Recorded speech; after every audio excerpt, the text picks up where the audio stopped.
Alors, on va poursuivre avec la table ronde l'IA épreuve de vérité de notre capacité à nous transformer, se faire accompagner, se faire financer, avec Audrey Bell, directrice générale du CIUS, qui a été citée plusieurs fois aujourd'hui, notre partenaire. Voilà, je lui cède la parole pour animer cette table ronde. Merci Audrey. Merci Florence. Bonjour à tous. Alors, on va essayer de faire très rapidement. Je crois que j'ai 20 minutes pour que nos intervenants et invités puissent essayer de vous donner une vue un peu globale. Comment se faire accompagner, comment se faire financer. Là, on est très concret, c'est intéressant. Donc, on a avec nous Aurélie Pérez, qui est chargée de mission à la NFH PACA, Marion Chabert, qui est directrice innovation à l'ARS PACA, Ludovic Voilmy, directeur général du centre hospitalier de la Dracénie, et Julien Brunet, administrateur du GTSMS Comet, qui doit être avec nous à distance, je crois, si on peut nous mettre la visio. Et en attendant d'être connecté, on va tout de suite commencer avec Ludovic Voilmy, qui est finalement un témoignage de comment avancer. Ce qui nous intéresserait, c'est peut-être d'avoir votre témoignage sur l'état d'avancement au sein du CH de Draguignan. À quel moment vous avez senti le besoin de vous faire accompagner? Comment vous avez lancé la dynamique au sein de l'établissement et où est-ce que vous en êtes aujourd'hui? Très bien, vaste programme. En tout cas, après tout ce qu'on vient d'entendre, une chose est sûre, c'est que l'intelligence artificielle, ce n'est pas un sujet d'avenir, hein, c'est bien un sujet du présent pour nos établissements. Et entre l'intention et la mise en œuvre, il y a parfois un gouffre qui est celui de la transformation réelle de nos établissements. J'ai bien aimé l'expression ce matin de Laurent Pierre qui disait que c'était une 4e révolution industrielle, et en effet avec une diffusion très, très rapide de cette technologie. Alors à Draguignan, en effet, on a choisi de franchir le pas. Et d'ailleurs, la question, c'était pas simplement quand faut-il y aller, c'était pas est-ce qu'il faut y aller, mais quand faut-il y aller, et quel est le bon moment aussi pour se faire accompagner sur un sujet comme celui-là. Alors bon, j'ai pas les clés, mais en tout cas, on a quelques signaux, et je pense que certains s'y retrouveront aussi dans leurs propres établissements, pour se dire, voilà, là, c'est sans doute le bon moment. Au centre hospitalier de la Dracénie, on avait déjà quelques briques d'intelligence artificielle, et parfois même sans le savoir, et très peu visible pour certaines. Moi, je pense à un logiciel métier dont j'ai appris l'existence alors qu'il était déjà installé depuis quelques temps, qui était Résilience, pour accompagner le parcours en oncologie. Ensuite, de signaux faibles, les signaux sont peut-être un peu plus marqués, où là, on avait fait le choix d'installer Copilot 365, enfin Copilot Pro, pour nos équipes administratives. En discutant avec mon DSI, il nous dit, mais on a de l'IA aussi dans notre DR, donc pour la sécurité informatique. Et puis, je rejoins ce que disait Walid Ben Brahim tout à l'heure, en parlant de shadow adoption. Et là aussi, c'est des signaux qui commencent à être importants dans nos établissements, quand on voit que des praticiens utilisent des solutions perso. Et puis plus récemment, et là on arrive sur un signal qui est plus fort, et c'est à mon sens un vrai déclencheur, c'est quand on installe un outil. Pour nous c'était 1000 vues, donc outil de radiologie pour la détection automatique des fractures. Très vite, et moi je me suis amusé à le suivre sur les premiers mois parce que j'étais assez curieux, et on a vu que sur les premiers mois, c'était déjà, sur 3 mois, c'était 5000 patients qui en avaient bénéficié.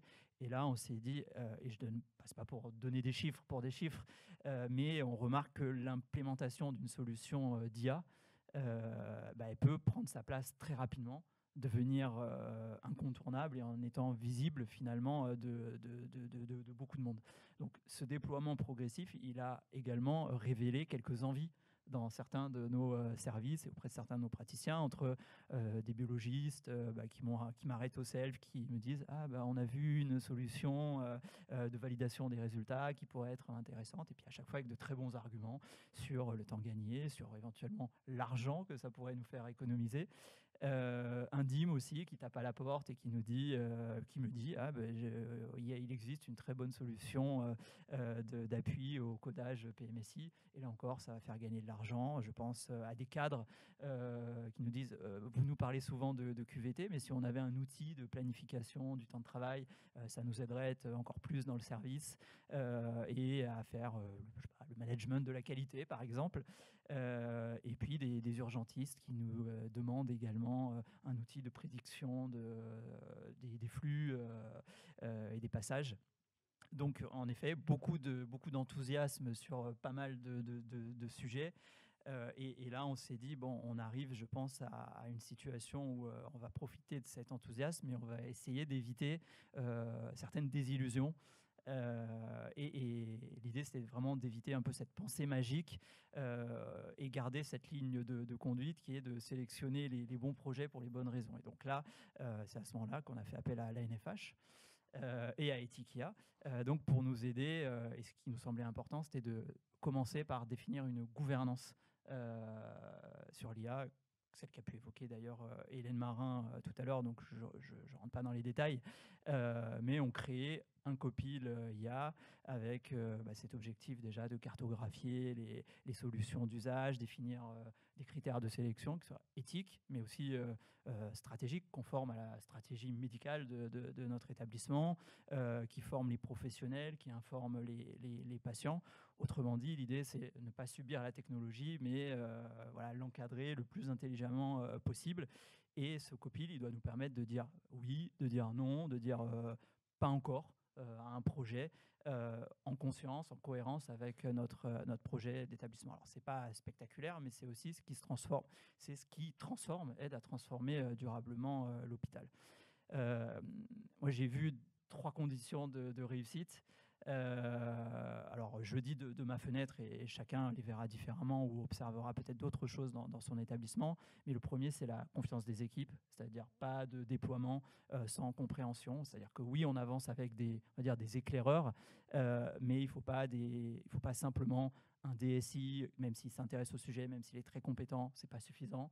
Il ne faut pas juste des passionnés. C'est évidemment bien d'être passionné, mais ce n'est pas suffisant. Ou parfois, c'est des directeurs ou des chefs de service qui veulent un peu faire une vitrine technologique dans leur établissement ou dans leur service. Ce n'est pas le but. C'est que ce qui me paraît important, c'est que la culture IA se diffuse et il faut des premiers de cordée. Et cette ascension-là, il faut la faire vraiment tous ensemble. C'est tout un collectif. Ensuite, deuxième condition de réussite, c'est l'intelligence collective. Là, on peut prendre le meilleur algorithme, mais la vraie révolution, c'est la capacité à faire dialoguer les médecins, les cadres, les informaticiens, les juristes, les patients. Et j'entendais tout à l'heure, on citait encore d'autres personnes qui pouvaient être ajoutées dans un copil. Et troisième point, c'est la sobriété technologique. Quand on discute avec nos directeurs des systèmes d'information, ils ont souvent un très gros portefeuille de projets. Ils nous disent aussi qu'il y a des solutions qui existent dans nos établissements, des outils, des logiciels qui ne sont plus utilisés, mais qui restent maintenus ou mal utilisés à moitié.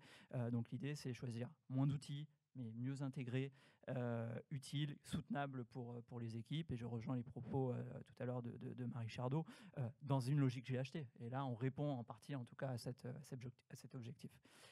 Donc voilà, peut-être en conclusion de se dire, à Draguignan, évidemment, on ne prétend pas maîtriser l'IA, mais en tout cas, on essaye de l'apprivoiser. On part du principe qu'elle est ni magique, ni menaçante, mais elle est ce qu'on souhaite en faire, ce que nous en faisons.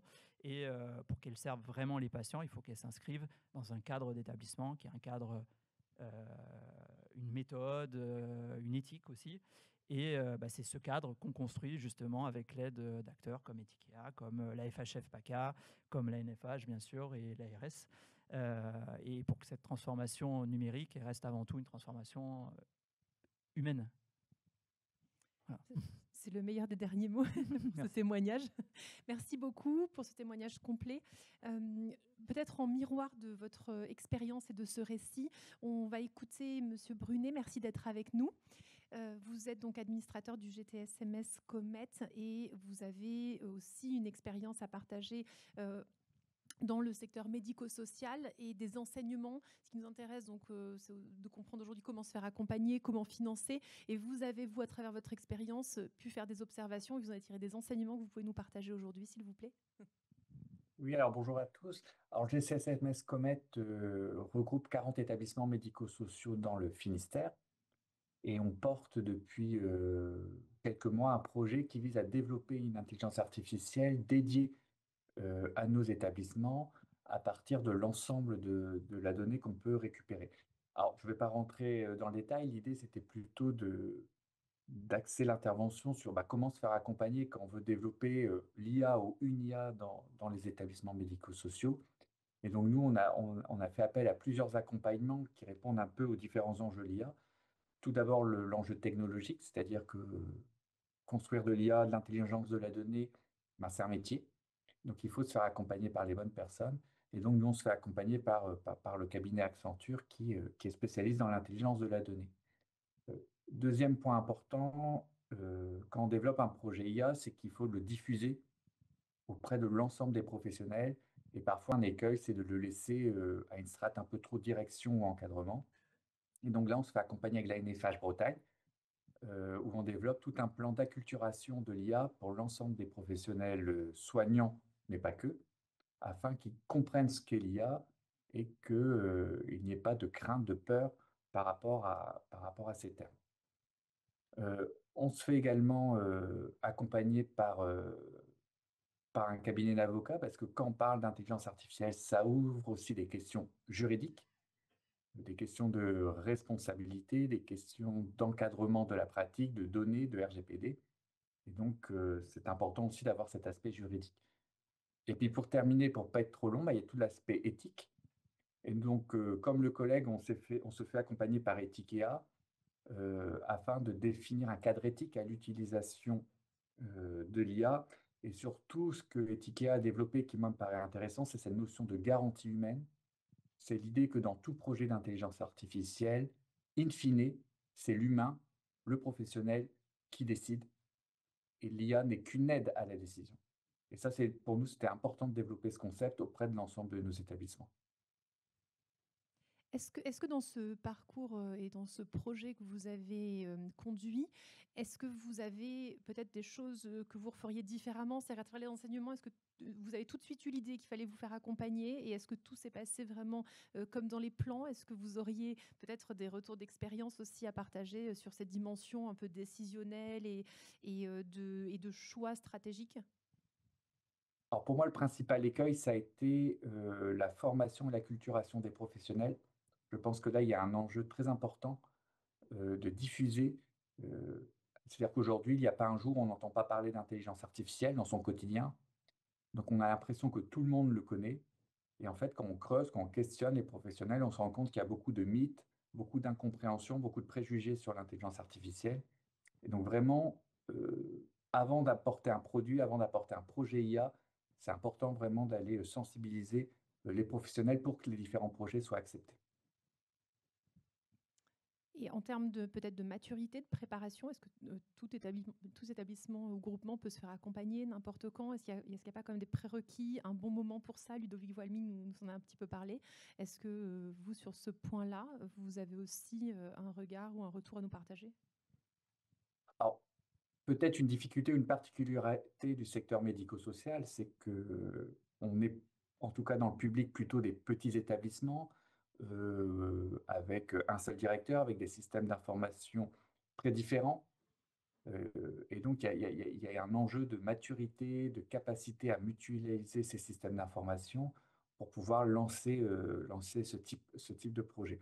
En termes de contexte, nous, alors, on a fait d'une crise, alors vous savez, les EHPAD traversent une crise financière, et donc on s'est servi de cette crise pour justement apporter une innovation à travers l'intelligence artificielle. Donc c'est plutôt vraiment la crise qui nous a presque forcés à aller chercher de nouvelles solutions innovantes. Merci beaucoup pour votre témoignage. Monsieur Brunet a préparé de la documentation sur leur expérience, sur leur projet qui vous sera diffusé par l'organisation après l'événement. Et donc, vous pourrez aussi aller un peu plus loin dans le partage sur ce rétex. Je vais maintenant interroger nos autres invités pour vraiment essayer de comprendre les dispositifs. Alors, je vais commencer par Aurélie pour la NFH. Quels sont les dispositifs auxquels les établissements peuvent faire appel? À quelles conditions? À quel moment? Et pour quel public cible concrètement? Bon, déjà pour la NFH, au plan d'action régional, on a une formation qui s'appelle Travailler avec l'IA, qui est accessible à tous les agents. Il suffit de les inscrire. Au niveau de PACA, notre cher délégué régional Marc Dumont, qu'on ne présente plus, a lancé le premier projet d'intelligence artificielle en 2021. Donc c'était assez tôt, assez précurseur. On a vu que sur le début, ça avait du mal à démarrer. Aujourd'hui, je n'ai pas un seul GHT de la région qui n'a pas intégré ce projet, que nous avons renouvelé du coup sur le conseil de l'accompagnement. Donc n'importe quel établissement peut m'envoyer un petit mail pour s'engager dans le projet et après je mettrai en relation avec nos prestataires sur ce projet qui sont CareInsight et Etikia. Et on a enrichi notre offre avec notre marché de formation-action qui comprend 2 modules et en réalité plusieurs formations. La première, c'est sensibilisation, on en parlait il y a pas plus de 2 minutes, sensibilisation du public à l'IA. Ensuite, nous avons un module qui s'appelle structuration de l'IA en établissement de santé. Et après, déployer l'IA dans les services médicaux, médico-techniques et les fonctions support.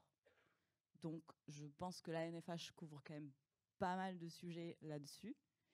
Et donc, pour les membres, il suffit vraiment de se rapprocher de sa délégation pour être accompagné sur ces sujets s'ils vous intéressent. Donc pour ce qui concerne la montée en compétences des équipes et l'accompagnement à la structuration initiale et à la mise en place de projets, aujourd'hui, tous les établissements rattachés à la NFH vont pouvoir être accompagnés.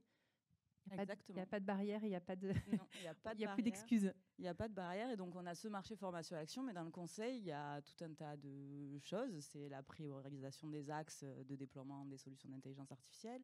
C'est l'accompagnement à la mise en place d'un collège de garantie humaine. Ça peut être aussi l'accompagnement à la rédaction d'un cahier des charges si on cherche une solution d'intelligence artificielle. C'est vraiment très vaste, c'est du sur-mesure. Parfait. Vous avez beaucoup de chance. Merci à la NFH.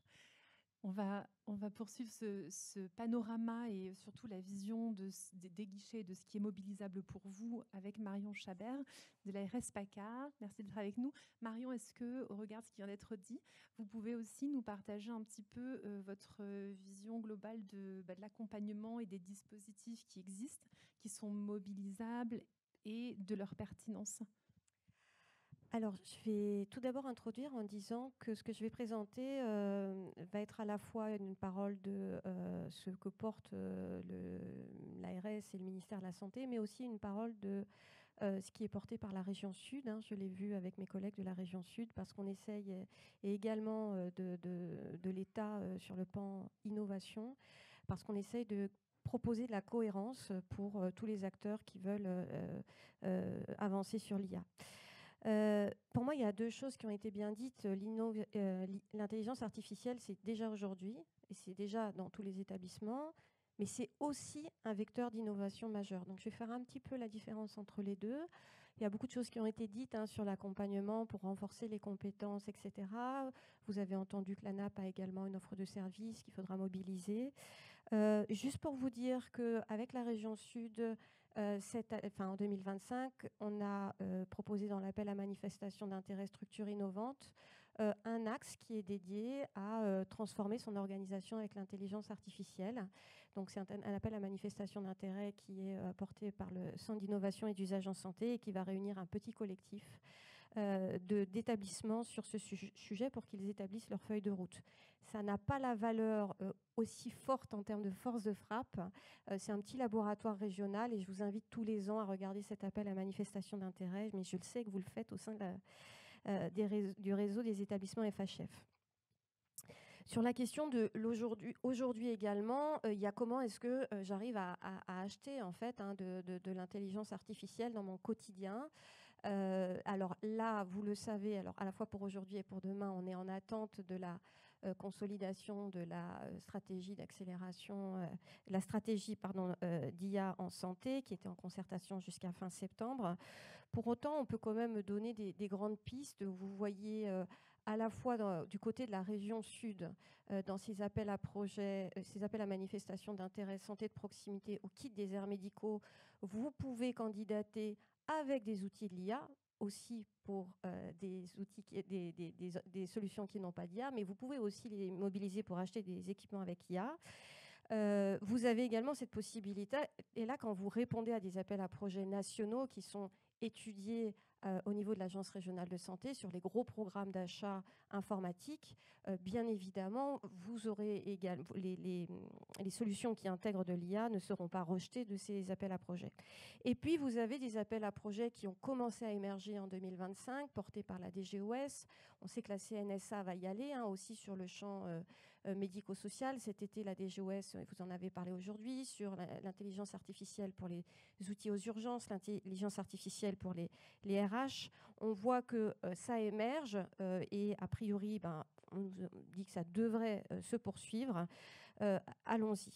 Enfin, c'est à la fois, et je ferai le pont avec l'innovation, et ensuite, le demain, vous avez également un appel à projet aujourd'hui France 2030 qui s'appelle Impact IA, qui implique les établissements de santé, qui les aide à s'équiper pour qu'ils travaillent avec des solutions innovantes et qui intègrent de l'évaluation de l'impact de ces dispositifs médicaux numériques qui intègrent de l'IA au niveau de l'établissement de santé. Donc je pense que ça, c'est un appel à projet qui est encore ouvert jusqu'en décembre et qui est très intéressant pour y aller. Je voudrais juste ajouter en plus deux éléments. Vous avez beaucoup parlé de structuration de la donnée depuis ce matin. Juste dire que depuis 5 ans et toutes les stratégies d'accélération numérique, vous avez des espaces sur lesquels vous pouvez vous appuyer. Et je citerai notamment les entrepôts de données de santé.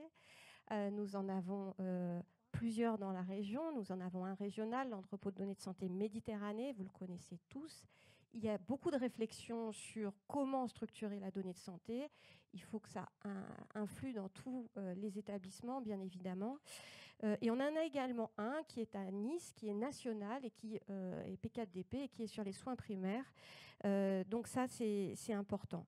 Sur la question de la structuration de la donnée, j'ai découvert là depuis 1 an et demi l'importance de l'espace qui existe dans vos établissements de santé plus que dans le médico-social au travers de l'activité de recherche. Les gens qui font de la recherche en établissement de santé, ils apprennent à structurer la donnée pour faire des protocoles, etc. On a tout ce qui est financé aussi au travers du GIRSI, tout ce qui va être le mouvement régional autour de la recherche clinique et de l'innovation. Et c'est peut-être aussi des espaces qu'en établissement de santé, en vous appuyant sur les DRCI, vous pouvez peut-être aussi vous appuyer sur ces espaces pour... Les chercheurs sont prêts à utiliser l'IA dans leurs recherches et il y a certainement un espace d'apprentissage ici. Enfin, et là c'est vraiment pour aller vers demain, toute la stratégie nationale vise à poser des piliers. La stratégie nationale France 2030, qui a émergé depuis 2021, vise à poser des piliers pour soutenir l'innovation et faire de la France un pays qui reste souverain dans sa stratégie de santé, qui soit souverain dans sa stratégie numérique et qui puisse avoir une échelle de concurrence internationale. Et on a des piliers aussi dans la région et j'ai vraiment envie de vous inviter à vous en saisir. Nous avons aujourd'hui 2 tiers-lieux d'expérimentation numérique dans la région. Un régional, le 80, qui est porté par le Centre d'innovation et d'usage en santé et qui regroupe 130 acteurs de santé de la région. Un plus thématique à Nice, qui est le tiers-lieu Skin, qui est dédié aux maladies de la peau et qui sont des espaces de rencontre entre acteurs de santé, entreprises, recherche pour générer de l'innovation. Et la brique d'intelligence artificielle, elle est majeure dans ces tiers-lieux d'expérimentation numérique. Ils ont des appels à projets. Il faut les investir. Je vous précise qu'il y a eu le lancement très récent d'un nouvel appel à projet chez les tiers-lieux. C'est le tiers-lieu d'expérimentation pour la MedTech. Donc, ça doit être des consortiums avec des établissements de santé et des entreprises. Je termine. consortium avec des établissements de santé et des entreprises que vous devez investir sur la question de la robotique médicale et des dispositifs médicaux numériques implantables. C'est pour vous des espaces d'innovation pour l'avenir assez intéressants en réponse à ce qui s'est dit ce matin. Enfin, vous rappelez qu'il y a aussi, si vous avez envie d'aller vers l'innovation, d'autres appels à projets. Certains de vos établissements, alors c'est plutôt les CHU qui y vont, mais il faut que ça irrigue sur le terrain d'expérimentation avec les autres établissements de la région. Les appels à projets France 2030 autour de la prévention, le challenge prévention, comment évaluer en vie réelle la valeur des innovations. Les appels à projets autour des dispositifs médicaux numériques, bien vieillir ou santé mentale, ce sont des éléments importants.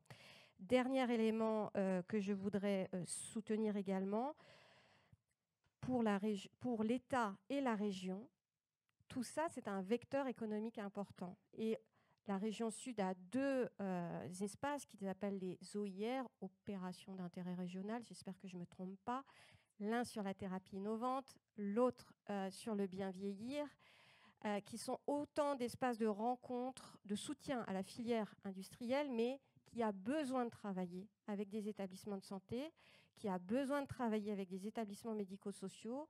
Donc c'est aussi un appel à essayer de bien mobiliser ces espaces et les collègues de la région Sud sont à la manœuvre sur ce sujet et animent des clubs qui fonctionnent très très bien et qui sont très intéressants. Alors nous à l'ARS, on est un petit peu à la croisée de tous les chemins, à la fois pour vous aider dans vos choix d'aujourd'hui, pour trouver les vecteurs de financement et faire le lien le plus possible avec les orientations du ministère sur les vecteurs d'aujourd'hui, mais aussi pour avoir un terreau, un écosystème régional qui permettent d'innovation, qui se mettent à disposition des établissements de santé et des établissements médico-sociaux de la région. Merci infiniment pour toutes ces informations. C'est extrêmement complet et extrêmement dense. Marion l'a très bien dit, tout ça c'est à votre disposition, il faut vous en saisir, il faut les investir pour pouvoir en profiter au maximum. On n'a pas le temps de prendre une question ? Je ne sais pas. Est-ce qu'on regarde tout ce qui a été présenté ? Vous avez des questions pour nos intervenants ? S'il n'y a pas de questions, de toute façon, ils sont à votre écoute et vous pourrez les saisir après la table ronde. Merci beaucoup, merci à tous. Personne n'ose poser de questions, ils se disent que je vais censurer. Non, moi, bravo, merci beaucoup. Et Marion, on se disait, est-ce que c'est possible que ce que tu as dit là, qui était très clair, précis, et je trouve que ça avait fait un bon... Voilà, qu'on en ait un écrit, qu'on puisse diffuser à tous les adhérents, parce que ça serait dommage que ce soit... Vous n'avez pas une super IAC, voilà. Non, je vais l'écrire bien sûr, non, parce qu'en plus moi aussi ça me sera utile. Ouais. Mais je pense qu'on a une super IAC enregistrée et qui va faire le compte rendu. Mais je vais quand même le faire parce qu'en fait j'aime bien faire fonctionner mon cerveau. Il y a quelqu'un dans la salle qui m'a dit c'est une belle journée très concrète et pas du tout artificielle. Donc on reste quand même l'humain. Merci beaucoup.